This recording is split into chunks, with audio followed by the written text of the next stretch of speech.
guys, bertemu dengan saya Muhammad Mirza.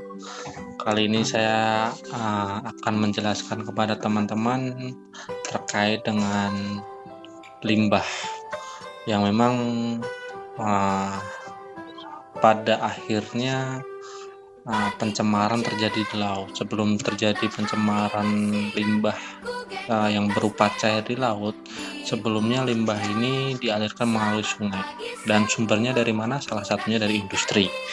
Nah, oleh karena itu, permasalahan yang ada yang pertama terjadi biasanya dari proses limbah yang keluar dari industri.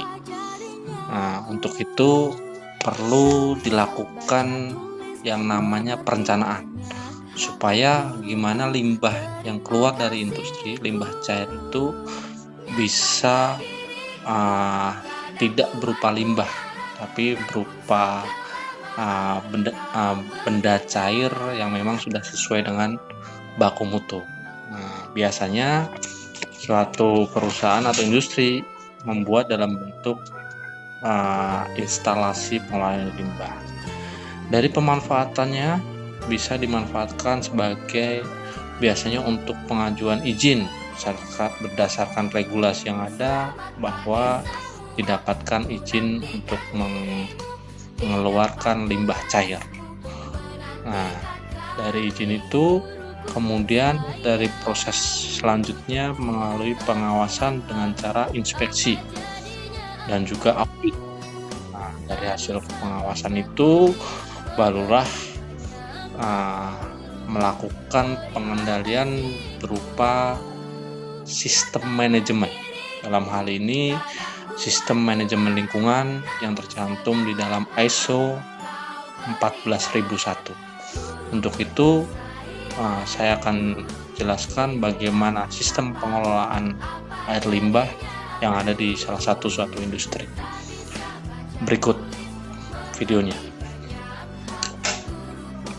Nah, dari sinilah sumber limbah cair itu muncul dari proses spray.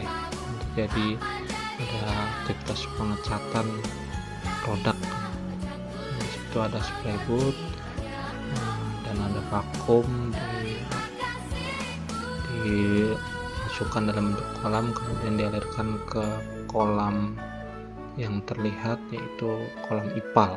Dari sinilah limbah itu diproses, ditreatment sebelum nantinya akan dirilis ke badan umum. Tapi tentunya sebelum dirilis tentu menggunakan pengujian dulu. Ketika hasilnya sudah sesuai dengan baku mutu baru dirilis. Berikut salah satu dari contoh posisi IPAL di suatu industri furnitur. Berikut ada 3 kolam 1, kolam 2, dan juga kolam 3.